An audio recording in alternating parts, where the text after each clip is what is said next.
हिंदी में यूपीएससी की तैयारी से संबंधित प्रोग्राम्स को देखने के लिए सब्सक्राइब करें स्टडी IQIAS हिंदी। आप सभी को 77वें गणतंत्र दिवस की बहुत सारी शुभकामनाएं।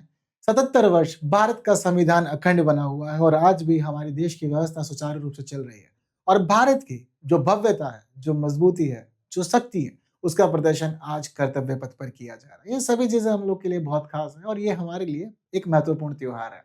लेकिन बहुत सारे लोगों के मन में एक दुविधा रहती है। लोग कंफ्यूज हैं रिपब्लिक डे और इंडिपेंडेंस डे के बीच में, और वो ये सोचते हैं कि 15 अगस्त को जब देश आजाद हुआ था उस दिन हम स्वतंत्रता दिवस मनाते हैं, 26 जनवरी को हम गणतंत्र दिवस क्यों मनाते हैं, और स्वतंत्र होना और गणतंत्र होना इन दोनों में क्या अंतर है। तो ये जानते हैं ये सारी बातें, क्योंकि ये सामान्य बातें आप सभी को पता होना बहुत ज्यादा जरूरी है। Hello and very good morning to all of you. मैं कुणाल आप सभी का स्टडी IQIAS हिंदी पे स्वागत करता हूँ। सभी बातों को अच्छे से जानते समझते हैं। फिलहाल देखिए हमारा न्यूज टाइटल है जो कह रहा है कि around 10,000 special guest invited to witness Republic Day parade 2026 at Kartavya Path new Delhi. तो देखो 10,000 से ज्यादा गेस्ट को इनवाइट किया गया है इस बार हमारे रिपब्लिक डे सेलिब्रेशन को देखने के लिए। और क्यों ना किया जाए, बहुत खास दिन है हम लोगों के लिए, क्योंकि दुनिया के अंदर बहुत सारे देशों में तमाम अलग अलग प्रकार की घटनाएं देखी गई, तख्ता पलट हुए, संविधान बने, टूटे, कई कई बार व्यवस्थाएं बनी बिगड़ी, ये चलता रहा। लेकिन भारत जिस तरह की स्थिति से शुरू हुआ था, भारत आज तक अखंड बना हुआ है और ये सदा अखंड रहेगा। लेकिन क्या चीजें चल रही हैं, ये सभी चीजों को अच्छे जानते समझते हैं। और ये दोनों ही घटनाएं, एक तरफ हमारा रिपब्लिक डे सेलिब्रेशन जो होता है हर साल कर्तव्य पथ पर, और वहीं दूसरी तरफ हमारे देश का स्वतंत्रता दिवस सेलिब्रेशन जो हर साल मनाया जाता है लाल किले पे। दोनों में क्या अंतर है? और जब हम 15 अगस्त 1947 को स्वतंत्र हो गए थे, तो क्यों हम उसी दिन अपना गणतंत्र दिवस नहीं मनाते, या क्यों हम 15 अगस्त को स्वतंत्र होने के बाद उसी दिन गणतंत्र नहीं हुए? इस दौरान अंतर क्या रहा मामले के अंदर, तो उन चीजों को समझना। सबसे पहले बात शुरू करते हैं स्वतंत्रता दिवस से। एक लंबा संघर्ष रहा हम लोगों की स्वतंत्रता का। अंग्रेजों के विरुद्ध लगातार हम लोगों ने लड़ाइयाँ लड़ी, स्वतंत्रता आंदोलन चलाए। हमारे देश के बहुत सारे लोगों ने इस दौरान बलिदान दिया, उनकी शहादत हुई। बट अंततः हम जो हम चाहते थे, गुलामी से मुक्ति, अंग्रेजों से मुक्ति, औपनिवेशिक व्यवस्था से मुक्ति, वो हम लोगों को मिली। और वो दिन था 15 अगस्त 1947। अब ये वो दिन था जिस दिन अंग्रेजों ने ये तय किया था कि वो भारत को छोड़ के वापस अपने देश चले जाएंगे। लेकिन इस दौरान भारत के सामने एक बहुत बड़ी चुनौती थी, और वो चुनौती ये थी कि भारत अपनी व्यवस्था कैसे चलाएगा। अंग्रेज तो बहुत ज्यादा मजाक बनाया करते थे कि भारत कैसे ही चल पाएगा, यहाँ के लोगों को कुछ आता ही नहीं है, समझ नहीं है, जानकारी नहीं है, नॉलेज नहीं है, पढ़े लिखे नहीं, कैसे चलाएंगे ये अपना देश। और इस दौरान एक बड़ी चुनौती थी, वो थी संविधान बनाने की। तो ये स्वतंत्रता से गणतंत्र होने तक की जो हमारी कहानी है, वो दरअसल हमारे पास संविधान का अंतर है, संविधान होने का अंतर है। और अब स्वतंत्र तो हो गए थे, लेकिन गणतंत्र होने के लिए अभी हम लोगों को बहुत ज्यादा मेहनत करनी थी। जिस तरह हमारे पास स्वतंत्रता की एक लंबी दास्ता है, एक लंबी कथा है हमारे पास, ठीक उसी तरह से हमें गणतंत्र जब हुए, तो गणतंत्र होने तक भी हम लोगों ने बहुत सारे स्ट्रगल किए, बहुत अप एंड डाउन देखे, बहुत ज्यादा परेशान रही चीजें। और इन दोनों परिस्थितियों में, यानी कि स्वतंत्र होने से गणतंत्र होने तक बीच में अंतर क्या रहा? तो दरअसल 15 अगस्त 1947 को हमें स्वतंत्रता तो मिली, लेकिन अभी भी हमारे पास में जो एक राष्ट्राध्यक्ष होना चाहिए, जो गणतंत्र का प्रतीक होना चाहिए, वो नहीं था। अभी भी हम लोग ये देखते हैं कि हम गणतंत्रता से दूर थे, क्योंकि उसके पीछे का रीजन था हमारे पास में राष्ट्राध्यक्ष का चुनाव होना। अब भारत का राष्ट्राध्यक्ष हमने तय कर लिया था कि पहली व्यवस्था चल रही थी कि राष्ट्रपति होंगे, लेकिन राष्ट्रपति होने के लिए जो व्यवस्था थी, वहां संविधान का आना भी जरूरी था। और वहां ये चीजें निर्धारित होनी थी कि देश का जो हेड है, जो प्रमुख व्यक्ति है, जो राष्ट्राध्यक्ष है हमारा इस दौरान, वो राष्ट्राध्यक्ष जनता के द्वारा चुनाव से निर्धारित किया जाता है। हालांकि हमारे देश में राष्ट्राध्यक्ष को हम प्रत्यक्ष नहीं चुनते, लेकिन हमारे चुने गए प्रतिनिधि हमारे राष्ट्राध्यक्ष चुनते हैं। तो चुनाव होना जरूरी है। तो गणतंत्र होने का मतलब है एक ऐसी व्यवस्था जहां राष्ट्राध्यक्ष का चुनाव होता है। आपके यहाँ कोई सम्राट या राजा नहीं बैठा हुआ है। अब इस दौरान पूरे देश का संचालन जनता के द्वारा किया जाता है और इस संविधान के माध्यम से होता है। तो अभी हमारे पास जो बड़ी कमी थी, वो एक संवैधानिक राष्ट्राध्यक्ष की थी, और साथ ही संविधान के माध्यम से जनता के द्वारा देश को चलाया जाने की थी। तो संविधान और राष्ट्राध्यक्ष, इन दोनों के लिए अभी हमें इंतजार करना था। तो इसीलिए हम लोगों ने, जब हमें आजादी मिली, तो आजादी के साथ साथ हम लोगों ने एक और सफर शुरू किया। देश की आजादी तो मिल गई, लेकिन अब गणतंत्र होने का सफर शुरू करना था। और खास बात यह है कि देश की गणतंत्रता का सफर हम लोगों ने आजादी मिलने से पहले ही शुरू कर दिया था। हमें आजादी 15 अगस्त 1947 को मिली थी, पर गणतंत्र होने का सफर हम शुरू कर चुके थे 1946 में ही। और हमारी संविधान सभा की पहली बैठक 9 दिसंबर 1946 को हुई थी। जरूरत थी संविधान की, और इसी संविधान के लिए हमारी संविधान सभा तैयार हुई 9 दिसंबर 1946 को पहली बार संविधान सभा बैठी और मुख्य उद्देश्य था भारत के लिए एक मजबूत, स्थिर संविधान तैयार करना, एक ऐसा संविधान तैयार करना जो भारत के सभी लोगों के लिए अधिकारों की बात करता हो, कर्तव्यों की बात करता हो, ये हमारी ज़रूरत थी। अब इस पूरे स्ट्रगल के दौरान जब आज़ादी मिली, तो आज़ादी मिलने के बावजूद अभी भी हमारे देश में जो राष्ट्राध्यक्ष था, वो नाम मात्र के तौर पर तो ब्रिटिश सम्राट ही बना हुआ था। अब देश की जो व्यवस्था थी, उसके लिए हमारे पास अपना खुद का कोई नियम कानून भी नहीं था, क्योंकि सारी व्यवस्था अभी जो मुख्य तौर पे चल रही थी, वो तो या तो हम स्वतंत्र भारत अधिनियम से चला रहे थे या फिर खास तौर पे 1935 का भारत शासन अधिनियम ज़िम्मेदार था। यानी कि अभी तक भारत में जो व्यवस्था थी, वो अंग्रेज़ों की बनाई हुई व्यवस्था ही हम लोग फ़ॉलो कर रहे थे। जो भारत के लोगों के द्वारा बनाई जाने वाली व्यवस्था थी, वो चरण अभी हमारे लिए अधूरा था और वही चरण संविधान का चरण था। तो अभी अंग्रेज़ों की चीज़ें पूरी तरह समाप्त नहीं होती। नाम मात्र की चीज़ें अभी तक अंग्रेज़ों की बनी हुई थी और उसी के आधार पर देश आगे बढ़ रहा था। और दूसरी खास बात ये थी कि भारत अभी गणतंत्र नहीं हुआ था। भारत के पास जो टैग था वो डोमिनियन का था। अभी जब तक हमारा संविधान नहीं बन जाएगा तब तक भारत को डोमिनियन के रूप में ही जाना जाएगा। जब संविधान बनेगा तब भारत को आधिकारिक तौर पर गणतंत्र घोषित किया जाएगा। तो संविधान सभा शुरू हुई।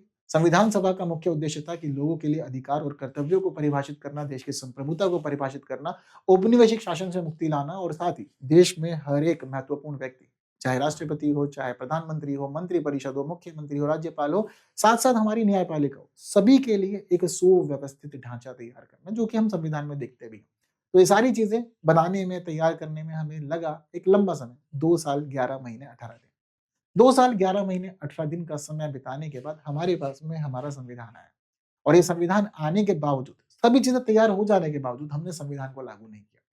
ये संविधान हम लोगों ने काफ़ी अच्छे से तैयार कर लिया और तैयार होने के बाद इस संविधान को हमने 26 नवंबर 1949 को अपना भी लिया। ये 26 नवंबर 1949 वो डेट है जब हमारा संविधान पूरा हो चुका था।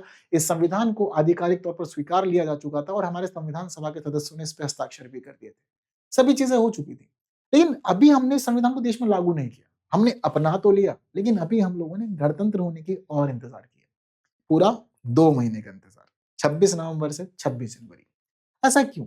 तो दरअसल इसके पीछे का रीज़न था हमारा स्वतंत्रता संग्राम, हमारा स्ट्रगल। स्वतंत्रता संग्राम हमारे भारत के लिए हमेशा बहुत खास रहेगा क्योंकि इस दौरान जो बलिदान रहा है, जो लोगों के प्रयास रहे हैं, जो स्ट्रगल रहा है, संघर्ष रहा है, हर एक के द्वारा किए गए एफर्ट्स बहुत ज़्यादा मैटर करते हैं। तो अब जब हमें आज़ादी मिली और जब हम गणतंत्र होने वाले थे, एक भारत के लिए नया युग शुरू होने वाला था। उस दौरान उन लोगों को कैसे ही भुला दिया जाए जिन लोगों ने देश के लिए बहुत कुछ किया, बलिदान दिया। इसीलिए उन लोगों को सम्मान देने के लिए, उन लोगों के प्रति अपने भाव व्यक्त करने के लिए, हम लोगों ने 26 जनवरी 1950 का इंतज़ार किया। 26 जनवरी 1950 का इंतज़ार इसलिए किया क्योंकि 26 जनवरी की डेट हमारे लिए बहुत ज़्यादा खास थी। दरअसल 26 जनवरी की डेट हमारे लिए इम्पोर्टेंट है 1930 की वजह से क्योंकि 26 जनवरी 1930 को हम लोगों ने पूर्ण स्वतंत्रता का यानी कि पूर्ण स्वराज दिवस मनाया था। ये वो दिन था जिस दिन हम लोगों ने अपना राष्ट्रगान भी गाया था, जिस दिन हम लोगों ने अपना ध्वज भी फहराया था, सारी चीज़ें उस दिन हम लोगों ने की थी। तो इस दिन का हमारे लिए ऐतिहासिक महत्व बना हुआ था और 26 जनवरी 1930 के बाद से इस दिन का महत्व लगातार बना रहा था। अब आज़ादी तो हम लोगों को 15 अगस्त को मिल गई थी, लेकिन इस दिन का महत्व अभी भी हम बना के रखना चाहते थे, इसीलिए हमने संविधान को लागू करने के लिए 19 जनवरी 1950 का इंतज़ार किया और 19 जनवरी 1950 को हम लोगों ने मनाया हमारा पहला गणतंत्र दिवस।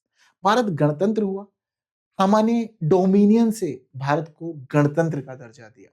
भारत के जो राष्ट्राध्यक्ष हुए, वो डॉक्टर राजेंद्र प्रसाद हुए, हमें हमारे पहले देश के राष्ट्रपति 26 जनवरी 1950 को मिले। देश के लोगों को आधिकारिक तौर पर संविधान के तहत उनके अधिकार मिले, उनके कर्तव्य मिले। हर एक पद के लिए परिभाषाएँ दी गई। सभी की शक्तियाँ, सभी के कर्तव्य निर्धारित किए गए, ये वो बड़ा महत्वपूर्ण क्षण था।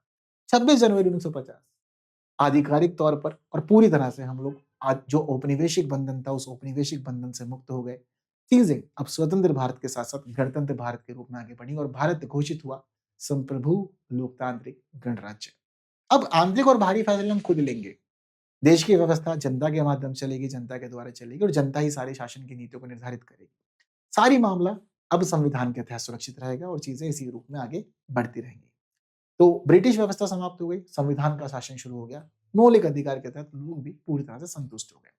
तो अब इस दौरान यहाँ हमें चीज़ें पता लगती हैं कि जब भारत के अंदर हम लोग रिपब्लिक डे मनाते हैं, तो ये वो दिन था जिस दिन हम लोगों ने ये अपना एक नया दिन शुरू किया था, एक नया समय शुरू किया था, चीज़ें बड़ी व्यवस्थित हुई। यही दिन डॉक्टर राजेंद्र प्रसाद देश के पहले राष्ट्रपति के रूप में इन्होंने आके पद संभाला।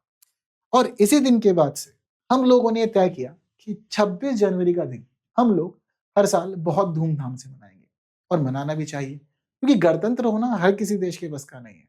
ये भारत के सौभाग्य की बात है कि हम गणतंत्र कहलाते हैं। हमारे पास जो राष्ट्राध्यक्ष है वो जनता के द्वारा चुने जाते हैं और समय-समय पर अलग-अलग लोग अपनी क्षमताएं प्रस्तुत करते हैं और ये गणतंत्र की ही खास विशेषता है कि इस गणतंत्र के तहत राष्ट्राध्यक्ष के पद पर डॉक्टर राजेंद्र प्रसाद भी बैठे।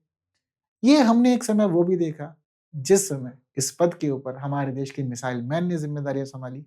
ये वो पद भी है जिस पद के ऊपर हमने महिलाओं को भी भूमिका निभाते हुए देखा। ये सभी चीजें हम लोगों ने अब तक के भारत के इतिहास में देख ली। गणतंत्र की ये एक खास शोभा है, एक खास विशेषता है जो हमें यहाँ पता चलती है। इसी वजह से हर साल 26 जनवरी का दिन हमारे लिए एक विशेष समारोह, एक उत्सव होता है, एक खास क्षण होता है जब हम खुद को और ज्यादा गौरवान्वित महसूस कराते हैं, क्योंकि कर्तव्य पथ पर इसी दिन हम अपनी सभी शक्तियों को, मजबूती को, सभी विशेषताओं को प्रस्तुत करते हैं। हम दिखाते हैं कर्तव्य पथ पर कि भारत का संविधान सर्वोच्च है और आज नहीं, बीते 77 सालों से वो सर्वोच्च बना हुआ है और उसी के माध्यम से पूरे देश की व्यवस्था चल रही है। देश की संप्रभुता बरकरार है, लोकतंत्र बरकरार है, गणतंत्र बरकरार है। ये सम्मान की बात है, ये खुशी की बात है, गौरव की बात है कि हम इन सभी चीजों को प्राप्त करने में सफल हुए हैं। भारत का संविधान दुनिया का सबसे बड़ा संविधान, सबसे बड़ा लिखित संविधान है। हर एक चीज को, हर एक बात को, हर एक तत्व को बहुत ही अच्छे से, बारीकी से परिभाषित किया गया और उसके बावजूद अगर कुछ कमी रही है तो वो जिम्मेदारियां संसद और सुप्रीम कोर्ट को सौंपी गई है कि आप आगे की जिम्मेदारी संभालिए। इसलिए हमारा संविधान लचीला संविधान में बना हुआ है। तो ये जश्न का पल है, जो आज हमारा देश मना रहा है। जश्न है, ये हमारे लिए खास उत्सव है, खास त्योहार है। ये मात्र एक छुट्टी नहीं है, ये मात्र एक दिन नहीं है, ये विशेष है भारत के लिए और हमेशा विशेष रहेगा।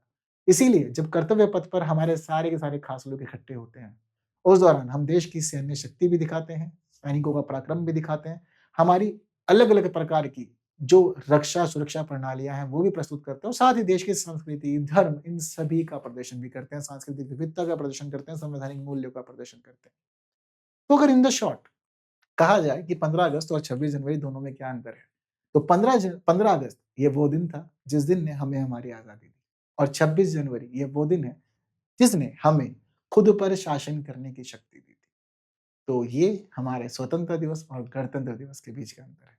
और हाँ, बहुत लोगों के मन में प्रश्न चलते हैं कि आज जो हमारा गणतंत्र दिवस है, वो 76वां गणतंत्र दिवस है, 77वां गणतंत्र दिवस है या 78वां गणतंत्र दिवस है। तो देखिए, जब 26 जनवरी 1950 को देश गणतंत्र हुआ था, वो हमारा पहला गणतंत्र दिवस था।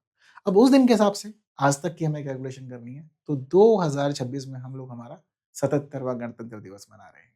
तो आप सभी को भारत के इस संविधान के सदैव जीवित रहने की स्थिति में बहुत सारी शुभकामनाएं, भारत के इस गौरव की शुभकामनाएं, इस गौरव की शुभकामनाएं और शुभकामनाएं आपको, क्योंकि भारत के इस गणतंत्र को जीवित रखने में आप सभी लोगों ने बहुत अधिक प्रयास किए हैं। आप सभी लोग साझेदारी रखते हैं, सभी की भागीदारी है। तो ये संदेश सभी तक पहुंचाना है, पढ़ना है, आगे बढ़ना है और देश को आगे नए-नए मुकामों तक लेकर के जाना है। और हाँ, वो बात बिल्कुल सही है कि परिस्थितियां कैसी भी रहो, लेकिन हाँ, ये देश रहना चाहिए, इस देश का गणतंत्र रहना चाहिए, इस देश का लोकतंत्र रहना चाहिए, जो सबसे ज़रूरी चीज़ है। तो इसी के साथ आज इतना ही, ज़रूरी बातें का शेयर हो चुकी है। बाकी फिर भी भाई करंट अफेयर्स की तैयारी आप करना चाहते हैं, तो बिल्कुल जुड़िए मेरे साथ रोज़ सुबह 9 बजे, जहाँ द हिंदू के सेशन को हम लोग हिंदी में कंप्लीट करते हैं और द हिंदू न्यूज़पेपर हिंदी में पढ़ते हैं, जानते हैं, समझते हैं। रोज़ सुबह 9 बजे न्यूज़ एनालिसिस के साथ एडिटोरियल डिस्कशन भी हम लोग करते हैं। तो जुड़िए सुबह 9 बजे द हिंदू न्यूज़पेपर की कंप्लीट एनालिसिस के लिए हिंदी में। और इतना ही नहीं, आपके लिए सबसे ज़रूरी बात ये है कि आज जब हम 77वां गणतंत्र दिवस मना ही रहे हैं, तो स्टडी आईक्यू ने आप लोगों को दिया है खास उपहार और उपहार है स्टडी आईक्यू के किसी भी कोर्स में एनरोल करने पर 77% तक का डिस्काउंट। एक खास मौका आपके लिए जहां अपनी तैयारी को आप और अच्छा, मजबूत, बेहतरीन बना सकते हैं। तो जुड़िए हमारे साथ स्टडी आईक्यू किसी भी कोर्स में। बट ये डिस्काउंट लेने के लिए आपको एक खास कोड यूज करना पड़ेगा और वो कोड है KL लाइव। ये KL लाइव कोड आप लोगों के लिए बेस्ट डिस्काउंट कोड होता है। इसी के माध्यम से आपको डिस्काउंट मिलता है। तो ज्वाइन कीजिए किसी भी कोर्स में, चाहे 2027 के लिए, 28 के लिए या फिर किसी ऑप्शनल कोर्स में। KL लाइव कोड आप लोगों को यहाँ पर बेस्ट डिस्काउंट दिलवा देगा। इसी के साथ आप जुड़ सकते हैं मेरे साथ टेलीग्राम, इंस्टाग्राम, फेसबुक, एक्स, हर एक प्लेटफॉर्म पे। और साथ ही आपको जो पीडीएफ मिलती है मेरी क्लासेस की, वो पीडीएफ मिल जाएगी टेलीग्राम चैनल पे। तो जुड़ सकते हैं अपने टेलीग्राम चैनल पे भी। तो फिलहाल के लिए इतना ही, दीजिए मुझे विदा। लेकिन हाँ, इस सेशन को शेयर जरूर कीजिए, लाइक जरूर कीजिए, कमेंट में अपने व्यूज जरूर बताइए। फिलहाल के लिए इतना ही, थैंक यू सो मच, जय हिंद। हिंदी में यूपीएससी की तैयारी से संबंधित प्रोग्राम्स को देखने के लिए सब्सक्राइब करें स्टडी IQ IAS हिंदी।